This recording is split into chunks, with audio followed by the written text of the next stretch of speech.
Nama saya Askati Jalan Basaro. Saya Najib Basabita Ramli. Saya Fataya Asana Kananda. Akan membacakan analisis pengayaan halaman 22 berupa kesimpulan.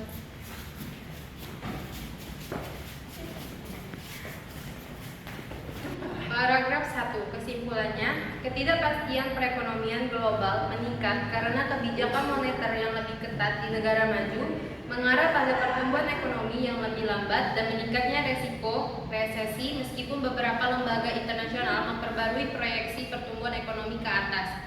Tekanan ketidakpastian tetap kuat karena tren kenaikan suku bunga acuan. Paragraf 2, kesimpulannya, proyeksi pertumbuhan ekonomi global Bank Dunia untuk 2023 telah mengalami revisi naik sebesar 0,4% dari proyeksi sebelumnya pada Januari 2023 yang sebesar 1,7%. Meskipun demikian, hal ini tidak mengurangi ketegangan ekonomi global. Pernyataan muncul mengenai negara mana yang sudah memasuki resesi teknis yang didefinisikan sebagai kondisi ekonomi negatif yang ditandai dengan PDB negatif, peningkatan pengangguran, dan pertumbuhan ekonomi real yang negatif selama 2 kuartal berturut-turut. Oke, lanjut. Paragraf ketiga, kesimpulannya adalah Selandia Baru mengalami resesi teknis pada kuartal pertama 2023 dengan PDB turun 0,1% setelah bank sentralnya menerapkan kebijakan suku bunga yang agresif. IMF memperingatkan bahwa kenaikan suku bunga lebih lanjut masih memungkinkan meskipun terdapat risiko pertumbuhan yang lambat dan kebijakan suku bunga moneter yang tinggi di negara maju.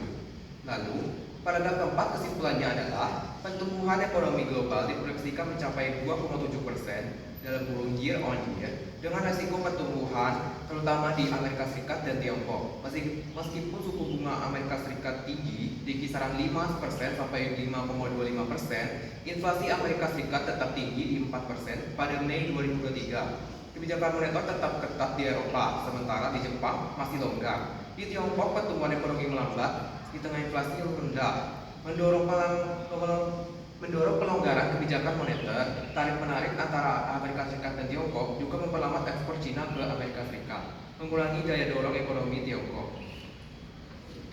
Kesimpulan dari paragraf 5 adalah Indonesia dan ASEAN menjadi kawasan dengan pertumbuhan tertinggi dan sumber pertumbuhan ekonomi dunia. Indonesia disebut sebagai the bright spot in the dark di tengah ketidakpastian global. Kesimpulan dari paragraf 5 adalah Indonesia dan ASEAN menjadi kawasan dengan pertumbuhan tertinggi dan sumber pertumbuhan ekonomi dunia. Indonesia disebut sebagai the bright spot in the dark di tengah ketidakpastian global. Pada 2022, pertumbuhan ekonomi Indonesia tercatat 5,3% secara year on year. Situasi ekonomi Amerika Serikat dan Cina menjadi hal yang terus diwaspadai oleh ekonomi saat ini. Pelambatan ekonomi Cina terjadi sejauh sebelum pandemi. Ekspektasi rata-rata pertumbuhan ekonomi Cina di kisaran 5% sampai 6%. Kesimpulan paragraf 6 adalah ekonomi Cina tidak bisa dilepaskan dari perkembangan ekonomi negara-negara tujuan Cina, terutama Amerika Serikat ataupun Eropa. Indonesia tentunya akan terpengaruh oleh situasi perlambatan ekonomi di Cina. Cina berperan besar bagi perdagangan Indonesia. Perlambatan Amerika Serikat dan Cina akan berpengaruh ke ekspor. Kita lumayan besar ekspor furnitur, alat kaki, tekstil, dan perikanan ke Amerika Serikat. Ekspor besi atau baja CPO dan batu bara ke Cina. Surplus bisa mengecil. Selanjutnya, kesimpulan dari paragraf ke-7. Data dari IMF atau Data Moneter Internasional mengatakan wilayah ASEAN menjadi titik terang perekonomian global dengan proyeksi pertumbuhan 5% tahun ini. IMF menyebut inflasi ASEAN rata-rata hanya 4% tahun ini. Tekanan terus meningkat seiring pelemahan mata uang lokal terhadap Amerika Serikat. Lalu kesimpulan di paragraf 8, agar terhindar dari resesi ekonomi, negara akan melakukan diversifikasi negara tujuan ekspor maupun produk andalan ekspor. Fokus pada produksi ekspor high value added dan penguatan struktural ekonomi berbasis aktivitas domestik.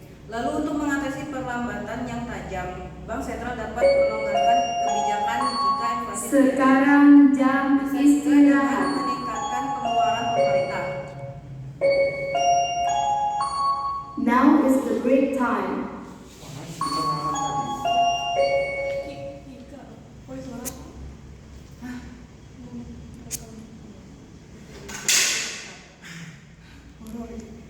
Kesimpulan akhirnya dari ke-8 paragraf tersebut adalah ketidakpastian perekonomian global meningkat karena kebijakan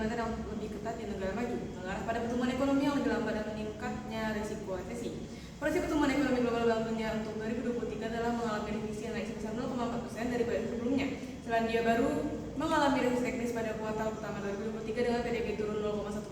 Pertumbuhan ekonomi global diproyeksikan mencapai 2,7% year on year dengan risiko perlambatan terutama di Amerika Serikat dan Tiongkok. Indonesia dan ASEAN menjadi kawasan dengan pertumbuhan tertinggi dari sumber pertumbuhan ekonomi dunia. Ekonomi Cina tidak bisa dilepaskan dan perkembangan ekonomi negara-negara Cina. Data dari IMF menyatakan wilayah ASEAN menjadi titik terang perekonomian global agar terhindar dari sisi ekonomi negara akan melakukan diversifikasi negara tujuan ekspor maupun kedua andalan ekspor. Baik, segitu saja analisis dari kelompok kami.